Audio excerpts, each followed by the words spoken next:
Hello guys, this is episode 9 of Photoshop master class. आज चाहिँ हामी ब्रस टुलको बारेमा पढ्छौँ है त। ब्रस टुल एक्सेस गर्न चाहिँ तपाईँले किबोर्डमा गएर बी दबाउनु भयो भने चाहिँ ब्रस आउँछ है त। ल किबोर्डमा गएर दबाउनु भयो चाहिँ ब्रस आयो होइन।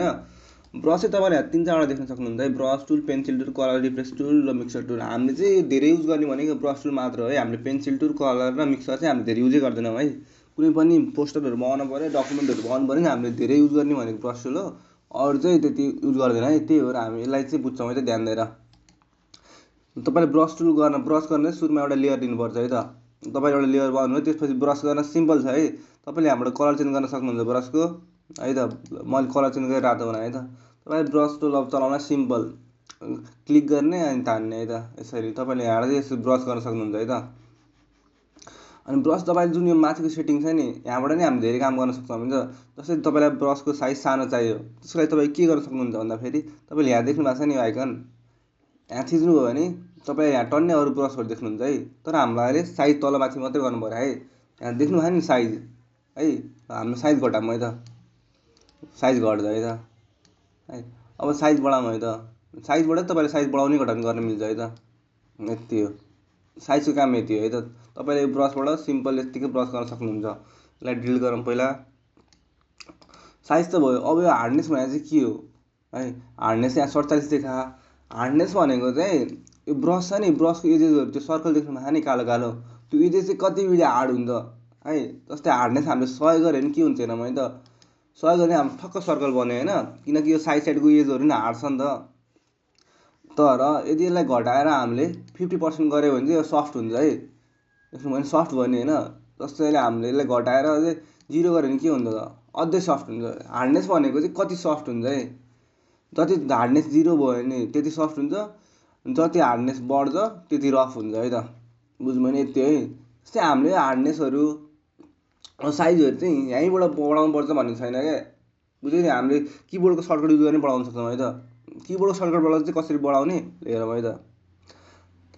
त्यसको लागि यदि तपाईँले म्याक युज गर्नुहुन्छ भने छुट्टै हुन्छ, यदि तपाईँले चाहिँ विन्डोज युज गर्नु भने छुट्टै हुन्छ है त। तपाईँले विन्डोज युज गर्नुभयो भने चाहिँ अल्ट दबाएर गर्न सक्नुहुन्छ है त।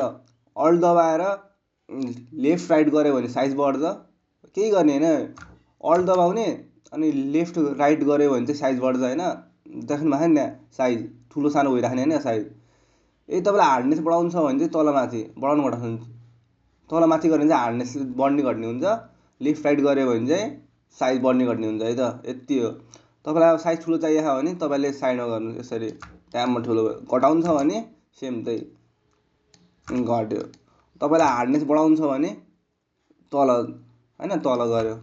हार्डनेस घटाउनु छ भने तपाईँलाई माथि गऱ्यो है। यति हो। तपाईँले यति बुझेपछि चाहिँ पुग्यो तपाईँलाई ब्रसको। बुझ्नुभयो नि।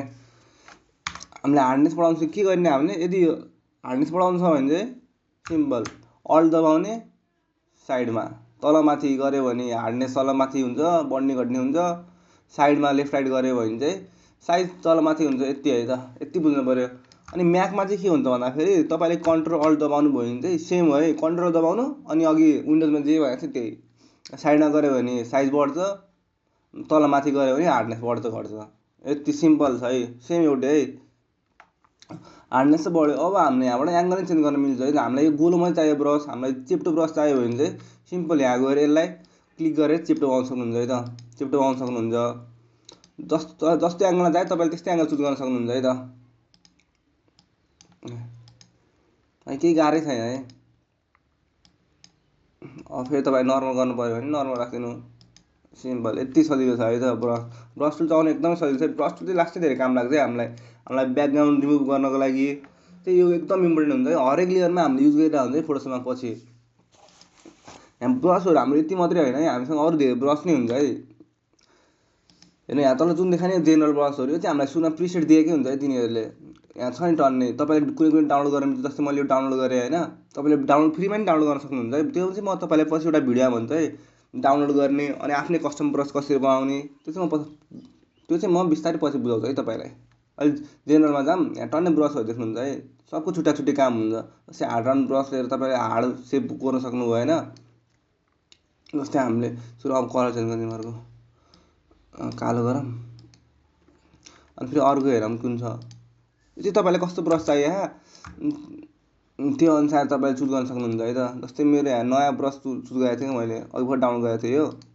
यसमा चाहिँ के रहेछ हेरौँ है त, साइडबाट देख्नुभयो नि, यो सेप आएको नि कुरो फ्लावरको प्लान्टको है, त्यो चाहिँ छुट्टा छुट्टै हुन्छ है त। ब्रसमा चाहिँ हामीले ध्यान दिनुपर्ने कुरा नै यति नै हो है, धेरै छैन ब्रसमा। अरू एडभान्स कुराहरू छ, जस्तै ब्रस सेटिङहरू छ यहाँ ब्रसमा गयो भने यहाँ ब्रस सेटिङहरू आउँछ है। यो ब्रस सेटिङ छ नि, यहाँबाट चाहिँ हामीले ब्रसको छुट्टा छुट्टै सेटिङ गर्न मिल्छ है। यो त अघिको भइहाल्यो, प्रिसेटहरू छ यहाँ पनि देखाउँछ त्यहाँ पनि देखाइहाल्छ। ब्रस सेटिङ यो पनि इम्पोर्टेन्ट छ है। यो चाहिँ म तपाईँलाई यो टाइम लाग्छ बुझाउनको लागि, र अलि बिगिनरहरूलाई बुझाउनु थाल्यो भने ल्याङ हुन्छ क्या दिमाग, त्यही भएर म चाहिँ अहिले बुझाउँदिनँ। अझै बुझ्नुपर्ने तपाईँले यति नै है त। आजको लागि यति नै, अर्को चाहिँ पछि अरू भिडियोमा लिएर आउँछु। Thank you.